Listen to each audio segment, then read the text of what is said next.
Good evening, and welcome to the Wharton Center in Lansing, Michigan. I'm Paul Stanifer, Executive Director of the Michigan School Band and Orchestra Association, and proud to be here tonight with some of our students that are from schools around the state, and teachers, and the Canadian and members of the Canadian Brass. I'd like to allow these students and our teacher here, Jim, to introduce themselves, and then we'll start talking with folks in Canadian Brass. Jim? My name is James Ross, and I'm Director of Instrumental Music at East Kentwood High School, suburban school in Grand Rapids, Michigan. I'm Evan Hyde. I'm a senior at East Kentwood this year. I'm a percussionist, and next year I plan to go to college to continue to study percussion with a major in jazz studies. I'm Will Boss. I'm also a senior at East Kentwood, and I am a low brass player, and I plan to do music education next year. I'm Mike Wright from Grand Ledge High School. I play French horn, and I hope to do music education next year, maybe at MSU. Well, thank you very much. This is a sampling of some students that are here this evening and representing the Michigan School Band and Orchestra Association, and some of them are on their way to our state festival, which is tomorrow. Around 11,000 students in Michigan that are going to be attending our state S&E. And Chuck, let you talk about it. Are these guys playing tomorrow? Some of them, yeah. You're competing? Great. Well, I'm Chuck Dellenbach, Canadian Brass, and my colleagues are here. We'll start on the your left, my right. Brandon. Brandon is a fourth-year student at the Juilliard School, and he's part of our trumpet dream team this year, which we can talk about in a few minutes. Brandon, this is Gene over here standing up. Trombone, Bernard, French horn. We have the two hornists together, which may be an error. That was a plan. And then Joe Bergstaller. Joe is our trumpet player extraordinaire. The five of us will be playing a concert shortly, so we probably really should be warming up, but so, we did that. So I guess this is a chance just to ask you guys what the state of the art is these days in school music. We all started in school music. We were all part of the public school music programs. My dad was a band director, as a matter of fact, and that's why I play tuba. I wanted to play trumpet, but he said I had to go last. So, consequently, but we did get our start in school music, and we're curious as well as concerned about the state of the art, just how things are going. We're really trying to keep the arts alive, not just instrumental music, but the arts alive. And in Michigan, just this year, we have a new curriculum guideline that's going to allow students to, when they graduate, to have at least a credit in the arts. And that's new to Michigan, and we're very proud of that. Now that we have what we've asked for, we have to plan in detail for how we're going to do that. But our directors around the state are involved, and excitingly involved, as well as the State Department of Education and the people that are helping us there. Our students, for the most part, start in the 4th, 5th, or 6th grade in Michigan, and the programs are active. We have about 1,800 directors and about 300,000 kids in instrumental music. So, Jim, you want to tell us a little bit about your programs? Sure. I teach in actually the second largest school in the state of Michigan.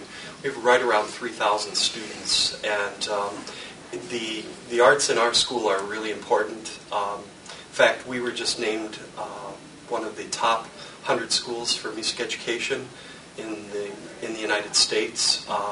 So arts are alive and well in Kentwood.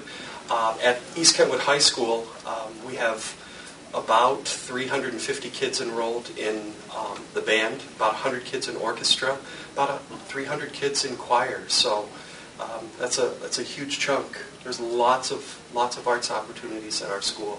So from our perspective, the arts are pretty integral to what's going on in our school. We were looking for a percentage.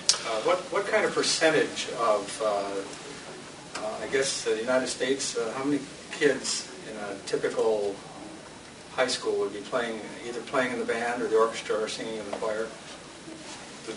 Well, I think North Central, one of the accrediting firms that validates high school programs says that if 10% of the student body is participating, it's considered healthy. For us, that's not acceptable. We, in our school, 1 out of every 3 kids in the school is in music, and that's a pretty awesome thing. So Our state is not unlike others that we have programs that struggle. Programs that there are very few students, or the programs might not be in existence, might not be present in the school. And then we have other schools, very small schools in the Upper Peninsula, for example, that have 50% of their student population in the instrumental program or in the choir or band program. How about these guys? They're in the program right now. Do you feel like you're being prepared for college? Are you going to be, especially percussion? Like careful, your teacher's sitting right next to you. Oh, yeah. Well, I feel like I'm being prepared. I mean, there's so many opportunities that, especially East Kentwood, it being such a huge school, and for me specifically, I'm involved in the wind ensemble, the orchestra, the jazz ensemble, and getting to play with all those three groups. I mean, it does take a huge amount of my schedule, but personally, I like it that way. But it's really beneficial, and I think it helps. It does help you, prepare for, when you go to college and you continue to study music. Also, the joy of performing. I mean, it's so wonderful that so many kids are getting a chance to perform and get that feeling of what it's like to stand in front of an audience. And I think it helps your appreciation. Even if you don't want to be a professional musician, you'll appreciate and enjoy hearing concerts, and that helps keep music alive. But Chuck, I thought we should mention something about our Michigan boy here. You grew up, right? I went through the program. I went through the Michigan music program and did MSBOA, Bravo.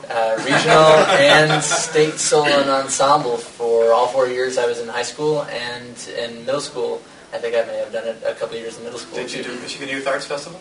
I did once, Okay, yes. great. Yes. He's the youngest Canadian brass player ever, I would say. All because of Yeah. MSBOA. Well, really, no, but it's a great program, and it helps me, and it gives you a chance to receive constructive criticism from other people and getting other points of view, and it also helps you with your performance. Dealing with performance anxiety and like really tough situations, just being able to go in there and do your thing really teaches you that. Well, the other component, here's a student that lives just right outside of Lansing, and actually these 3 guys have a connection because they were all part of the all-state band. And meeting in the hallway, hey, I remember you, and it's that connection of music that is really important in a state association. I think back to when I went to school, and being involved in all-state, and you walk into your freshman music theory class 1,000 miles away, and hey, I remember you from all-state band, and with Brandon, hey, I judged you, how many years ago? 4 years ago. That's my claim to fame now. I judged a Canadian brass member. How cool is that? Yeah.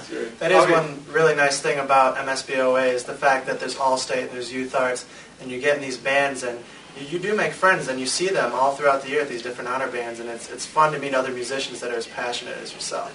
And you do form friendships that last for a lifetime. So I think Brandon has an appointment. He's got a. You're getting a lot of press from being from Michigan, but he has to go now meet our audience tonight. Yeah. So, Brandon, be off with you. Okay. But thanks for giving us your time. No problem. So I thought it would be fun for people that are looking in on this, that are wondering about their own futures and how important it is to practice and prepare and just what it is that might be looming. Bernard has a great story of when he was in school that he told us. He shared it with us only after joining the group. Yeah. Well, it's interesting. When I first became serious in the French horn, about 8th grade, my teacher, who was also a band director, he's the band director and horn teacher, who my dad taught at college. And I was kind of getting serious. I was doing etudes and all these things. He said, well, you should keep on practicing your scales, keep on just do as many things as possible to improve your technique and your musicality, because you never know when the Canadian brass might call. No, I'm serious. He said that. And I saw him last year. He came to one of the concerts. And He said, here I am. So, and I practiced all the things you said. Well, it was kind of a favor to your teacher that we called. Yeah. I thought he was going to say, I don't remember saying that. Make him seem honest. Now, when Joe was young, he had many opportunities that often students don't get. I think you were playing professionally already. I was. As you see, you're probably pretty impressed already by these young students, and I think something that studying music gives us is a sense of discipline and a real sense of commitment to what we do, and we learn that, I think, at an earlier age maybe than other disciplines. And I certainly was part of that movement across this country for music education. I started when I was 5. I played harmonica when I was 5. That doesn't really count. But I started playing cornet when I was 6, and by 14 I had my first professional gig, so to speak, with the Virginia Opera, which was a great gig to have in high school. And yeah, it was very nice. And of course, as every brass player of my generation, I idolized the Canadian brass. My first Canadian brass recording was the Greatest Hits, more Greatest Hits. That was with Ronnie Rom playing Carnival of Venice, and I wore it out and broke.